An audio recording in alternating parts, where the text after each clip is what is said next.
Good afternoon, everybody. Good afternoon, Atonement family. I rejoice with those who said to me, "Let us go to the house of the Lord." We are very thankful that this weekend, beginning this weekend, June 11th and 14th, we are going to be able to resume with some changes. Hopefully, those changes will be temporary, but we're going to be able to resume in-person worship at Atonement. I just wanted to take a moment to, in this video, highlight some of the changes and some of the things that are going to be different. Highlight some of the things that hopefully you saw in the email that went out explaining the new policies and procedures that we're going to be following for the time being, at least in this first phase of reopening. So if you're watching this video, that means you already got that email. So I would encourage you to read through all those policies and procedures, and hopefully that gives us a good base of understanding. I just want to highlight some things real quick here. Number one, as was mentioned in, I believe, a couple emails now, the church council has decided to add a Thursday evening service, Thursday evening at 6:30, and the reason for that was because we are under the 25% capacity limit. We wanted to make sure that everybody who wanted to come to worship in person would be able to do that, and we weren't sure with just having 2 services on Sunday that we'd be able to do that. Hence the third worship service was added. How long this thing sticks around is pretty much going to be up to you guys, and if it becomes a popular thing, well then we'll definitely want to look at adjusting future worship plans. Anyway, so for the time being, it's going to be Thursday night at 6:30 and Sunday morning, our regular summer worship hours of 8:15 and 10 a.m. In order to come to worship, you will need to sign up in advance. You will need to register.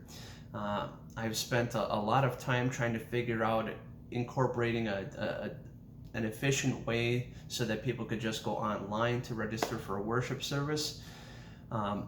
But at least for this first week here, what I'm going to ask you to do is simply call the church office. Kevin Serta, our office administrator, is going to be in keeping his regular hours at the church office beginning tomorrow, June 9th. So that's going to be, I believe, 8 to 4 or 8 to 4:30. So definitely call the church office and let Kevin know which worship service you and any family members or anybody who's going to be coming with you, how many there are going to be, which service you're going to come to. He's going to keep a list and make sure that we stay underneath that 25% capacity limit. If a worship service does reach its capacity, then he's going to ask you to sign up for any other available options. If we get our ducks in a row regarding an online way to do this, to register for worship, we'll definitely make announcements about that. We'll make information available to you regarding how to do that. But for now, is simply register by calling the church office. The church council this past Thursday voted to actually have communion every Sunday. We have now gone to, let's see here, it was the middle of March, roughly when we suspended in-person worship. It's now roughly the middle of June, so that's just about 3 months that we've had without being able to have the Lord's Supper together. So the church council voted to have Lord's Supper now every Sunday, and that's again going to be a trial basis. We're gonna see how that works and try it out. So definitely let us know what you think about that. Do you like that? Do you not like that? The reasons for that, all that fun stuff. You will note that there are going to be 2 pretty significant changes to how we do worship regularly. One of those pretty significant changes is the elimination of congregational singing. We're only going to have a soloist or a very small group of, just a couple, 2, 3, 4 people singing. The reason for that is that some research is showing that activities like having large groups singing in an enclosed space for an extended period of time, that may very well put out more infectious droplets into the air to risk exposure to other people. With all of these changes, it needs to be said that the church council wanted to take a stance that was operating out of an abundance of caution to start with and then go from there. They would rather be more cautious to start than not cautious enough. So that is why, for the time being, there's going to be no congregational singing, and you'll also notice that the points in the service when the congregation is actually vocally participating is going to be the confession of sins, the Lord's Prayer, and the Creed. I know that's a pretty big change, but again, an abundance of caution here was the rationale. Was the rationale behind it. That doesn't mean that all of these things are now permanent changes. We would like to be able to go back to as regular as normal as soon as possible, but we wanted to start from a position of an abundance of caution. Just a couple other things here that I wanted to point out to you.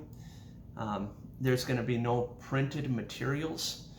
So hymnals, songbooks, friendship registers, bulletins, things that many people would touch, we're going to just take those out of the sanctuary, and we're going to be relying strictly on the PowerPoint. We're going to have every other pew blocked off, so you'll see signs when you come into church about what pews you can sit in and what pews we're asking you not to sit in. Another big change that, again, we're going to have in place for the first 4 weeks, and this was a council decision for the first 4 weeks, and then we would reevaluate, is to have everybody wearing masks. The children ages 2 and under aren't required to, but the children who are over that age and adults are going to be required to wear a mask. If you don't have one, we are going to have masks available for you, in case you don't have one, or in case you accidentally didn't bring yours in the car, or you forgot it at home, or something like that. And again, that's going to be a pretty big change, and I know that there's debate about that. The thought behind masks is not to protect ourselves; it's to protect other people, because those masks hopefully are eliminating some of the whatever infectious droplets might be out in the air for people close to us.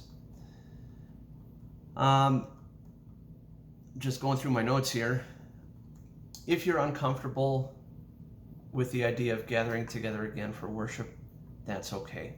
We're still going to be posting our worship services online. Please be sure to tune in every Sunday, 8:15. They're going to be available for you. So just because we're coming back to worship doesn't mean that we're saying, hey, now everybody has to come back to have worship. If you're not at that point yet, it's okay. Stay home. If you're immunocompromised or have other underlying health conditions that make you higher risk, stay home. Please stay home. We want to make sure everybody is safe. If you are sick, or if anybody in your household is sick, that means everybody in the household should stay home as well. Not just the people who are sick, but the people who've had exposure to those people who are sick should stay home. Just a note about the distribution of communion. We're going to ask that when communion time comes, if you would like to receive communion, when the time for distribution comes, that you stand up. That will let those distributing communion know that you would like to receive it. Those distributing communion are going to come to you. You're not going to come to the front of church. We will come to you. We will be wearing masks, and we will distribute communion in such a way as to limit exposure to the greatest extent possible. And that means that there will be one person distributing the bread. Their hands will be sanitized, and that person is going to be dropping the bread into your hands, which will be together stretched out in front of you like this to receive the bread. In the same way, the pastor will be distributing the wine in those individual cups, so we're not going to have everybody reaching into the tray to take the various cups. Just one person is going to be distributing all the cups. When you receive the cup, please touch it at the bottom so that the pastor's hands and your hands don't come into contact with one another. The pastor will take it holding it at the top. You receive it holding it at the bottom. And to close this off, I guess I would reiterate what hopefully you saw at the bottom of the email, and that's the encouragement for patience and Christian love. Again, we're taking these measures out of concern, out of love for one another, and out of an abundance of caution. So if any of these things kind of don't sit right with you, please keep in mind that hopefully all of these things are but temporary measures. And please understand that we are doing these things out of loving concern. We're not trying to ruffle any feathers or get under anybody's skin with any of these things. We're simply doing this out of loving concern for everybody. And we all hope and pray that this pandemic will be over very, very soon, and we can all get back to kind of life as normal, especially at church. But for the time being, we are grateful to be able to gather together in person, to see one another in person once more. That is all I have for you. I look forward to seeing you as soon as possible. God bless and keep you until then.